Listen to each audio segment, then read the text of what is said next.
જય શ્રી રામ દોસ્તો। સવારના 8 વાગ્યાથી આપણું કામકાજની શરૂઆત થઈ જાય છે। જેવું ટ્રેક્ટરનો સેલ માર્યો તો એટલામાં જ ભૂલી જાઉં છું પાણીની બોટલ, તે લઈને આવી જાઉં છું આજની આ પહેલી લોકેશન ઉપર, જ્યાં ભરવાનો હોય છે રેતનો ફેરો। તો આ પહેલો ફેરો રેત ભરવાની શરૂઆત કરી દઈએ છીએ। 8:30 થઈ ગયા હતા અને આગળનું ટ્રેક્ટર તમે જોઈ શકો છો અડધું તો ભરાઈ જાય છે। જોતામાં આખું ટ્રેક્ટર થઈ જાય છે ફૂલ, ડ્રાઈવર કરે છે તેને લેવલ। અને આજે 2 ટ્રેક્ટર લઈને આવ્યા હતા, એક ટ્રેક્ટર હું આગળ મૂકી દઈશ ને પછી ભરીશ બીજું ટ્રેક્ટર। તો બીજું ટ્રેક્ટર ડ્રાઈવર લઈને મૂકી દે છે લગાવીને, અને હું ચાલુ કરી દઉં છું મારા લોડર ઉપર આવીને બીજો ફેરો રેતનો ભરવાનો। આજે થાય છે એવું કે પહેલો ફેરો જ ટોલી ઊભી થઈ જાય છે, એટલામાં જ હું હજી તો લેવલ કરતો હતો ને ડ્રાઈવરનો કોલ આવે છે કે ટાયરનું બેરિંગ જતી રહી છે।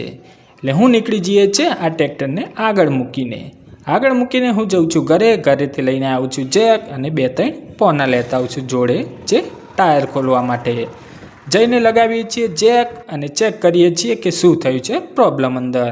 તો જઈને ખોલીને જોયું ત્યાં તો તમે જોઈ શકો છો નીચે બેરિંગના કટકા થઈ ગયા હતા, એટલે લાવવી પડશે નવી બેરિંગ। તો ટાયર ખોલીને ત્યાં મૂકીને જૂની બેરિંગ લઈને નીકળી જાઉં છું નવી બેરિંગ લેવા માટે। લગભગ અડધો કલાકમાં નવી બેરિંગ લઈને આવી જાઉં છું, પણ કામકાજ એટલું વધારે હતું કેમ કે તે આજે થઈ શકે તેમ ન હતું।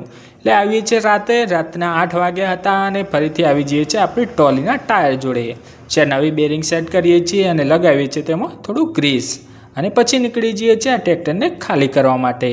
ડ્રાઈવર લગાવે છે તેનો જેક નીચે અને પછી પહોંચી જઈએ છીએ રાતના 10 વાગે ટ્રેક્ટર ખાલી કરવા માટે, કેમ કે સવારે કામકાજ વધારે હતું। અને ચાલુ કરી દઈએ છીએ આ ટ્રેક્ટર ખાલી અને 11 વાગે આવી જઈએ છીએ ઘરે। જય શ્રી રામ દોસ્તો।